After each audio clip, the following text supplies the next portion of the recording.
والسلطة غيرتهم؟ لا، مع الأسف الشديد، أولا كلمة هم أنا مش موافق عليها إجمالا عشان نكون واضحين وعندنا منطقية، لأن حتى الآن أنا ليا فيهم ناس أعرفهم كويس قوي وبتعامل معاهم، لا ما أقدرش عليه أقول إن هم وصلوا لدرجة الوحشة اللي هي إحنا قلنا إنها لابد أن تبطل.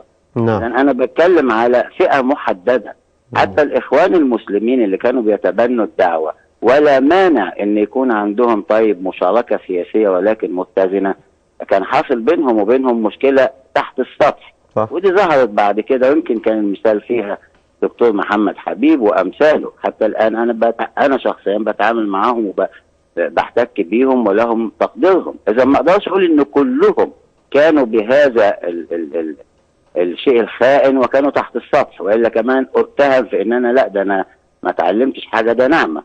حتى الآن لا، هم فصيل معين حضرتك، المسألة راحت في اتجاه بيهم بعيد، وداخل التنظيم بقت لهم سلطة محددة، وبقانون السمع والطاعة بقى لهم سيطرة، وبالتالي حضرتك كان ده كله متجمع في ان لازم تداويه في وقت واحد. كتير من الادبيات بتاعتهم، الناس بالذات الناس اللي انشقت عليهم، بتقول انه المشكله انه في اخر 20 سنه سيطر الجناح القطبي على الجماعه، يعني ربما كان في وجه اخر اكثر اعتدالا، مش مجرد بالكلام لكن يعني بالنيه وبالتخطيط وبالتدبير، انما تراجع بشده وظهر الوجه القطبي اللي في الاخر سيطر عليها وخدهم وخدنا الى حيث نحن الان.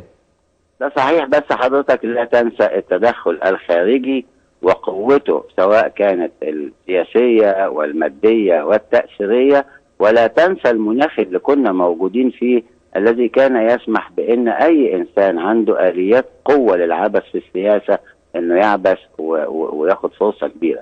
احنا كنا وصلنا حضرتك أن مصر تتباع بالصكوك وأصولها تتباع بالصكوك، وكانت الامور ما فيش يعني التماسك بتاع السياسه واستراتيجيتها مش موجود.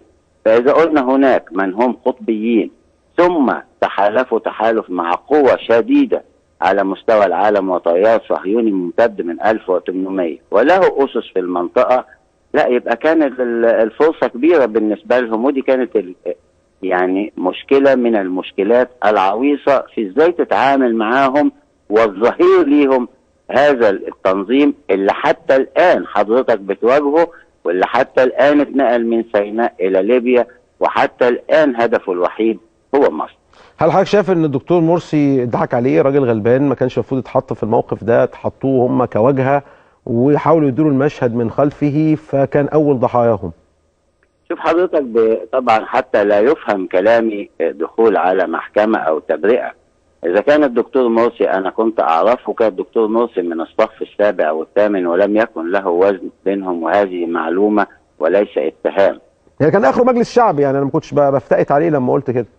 يعني بقول لحضرتك هو أول ما ظهر كان في 2005 كعضو مجلس شعب، وباعتصامه وبما حدث ومن بيات والكلام اللي حضرتك تتذكره. لأن الدكتور مرسي ليس من العناصر اللي هي نستطيع نقول عنصر سياسي مؤدلج له روابط أساسية ويقود قيادة من ضمن البوتقة العليا، لم يكن كذلك. ولذلك هم حطوه رهان لمجرد البدايات اللي كانت ما بين